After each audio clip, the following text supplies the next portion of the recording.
Hi friends, आज दुनिया toothpaste इस्तेमाल करती है।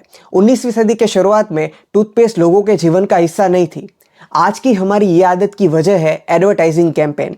इस एडवर्टाइजिंग कैंपेन को बनाने वाले शख्स थे क्लोड हॉपकिंस और प्रोडक्ट थी पेप्सोडेंट। क्लोड हॉपकिंस एक जाने माने एडवर्टाइजिंग एग्जीक्यूटिव थे जिन्होंने क्वेकर ओट्स और गुडियर टायर्स जैसी कई प्रोडक्ट्स को लोकप्रिय बनाया।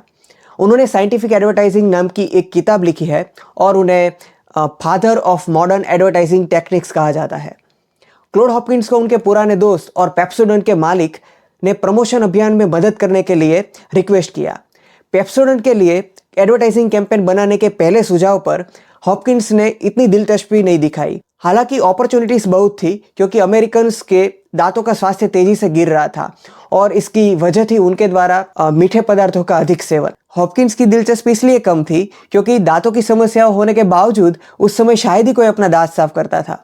आखिरकार हॉपकिंस कुछ शर्तों के साथ स्टॉक्स में हिस्सा लेकर एडवर्टाइजिंग कैंपेन चलाने के लिए राजी हो गए।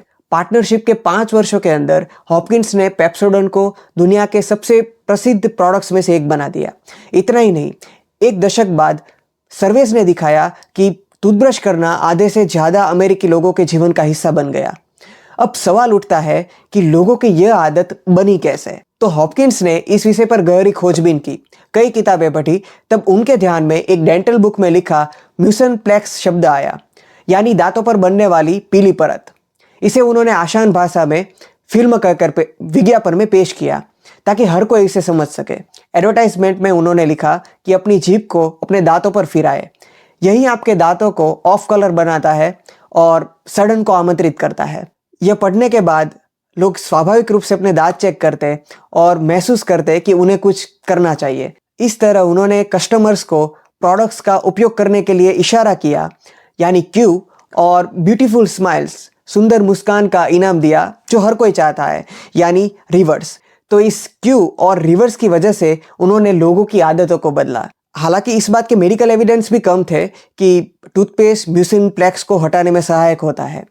उन्होंने कस्टमर्स को टेक्निकल बातें बताने की बजाय आसान भाषा में एक ठोस कारण दिया कि यह उत्पादक क्यों काम करता है और यह आपको कैसे लाभ पहुंचाता है। इसके पीछे एक साइकोलॉजी थी, फ्रेमिंग इफेक्ट, यानी कि लोगों के निर्णय को यह प्रभावित करता है कि उन्हें जानकारी कैसे दी जा रही है। अगर टूथपेस्ट को सिर्फ मेडिकल या हाइजीन प्रोडक्ट बताया जाता तो शायद ही किसी को दिलचस्पी होती, लेकिन टूथपेस्ट को ब्यूटी प्रोडक्ट की तरह पेश किया गया और यह लोगों को आकर्षित करने में सफल रहा। साथ ही उन्होंने फ्री कूपन और सैंपल भी दिए क्योंकि उस समय यह एक नई चीज थी और लोगों को मुफ्त में आजमाने का ऑफर दिया गया, जिससे वे तैयार हो गए और धीरे धीरे कस्टमर्स बन गए। एक दशक के भीतर पेप्सोडेंट दुनिया के सबसे ज्यादा बिकने वाले प्रोडक्ट्स में से एक बन गया और 30 से ज्यादा सालों तक अमेरिका का सबसे ज्यादा बिकने वाला टूथपेस्ट बना रहा। इस वीडियो में बताई गई बातों का एक महत्वपूर्ण सोर्स है the power of habit book. बस आज के वीडियो में इतना ही। मिलेंगे अगले वीडियो में ऐसी ही कुछ बातों के साथ। तो चैनल को सब्सक्राइब जरूर कीजिए और कुछ ही सेकंड्स लगेंगे लाइक और दोस्तों के साथ शेयर करने में, जरूर कीजिए। Thank you so much.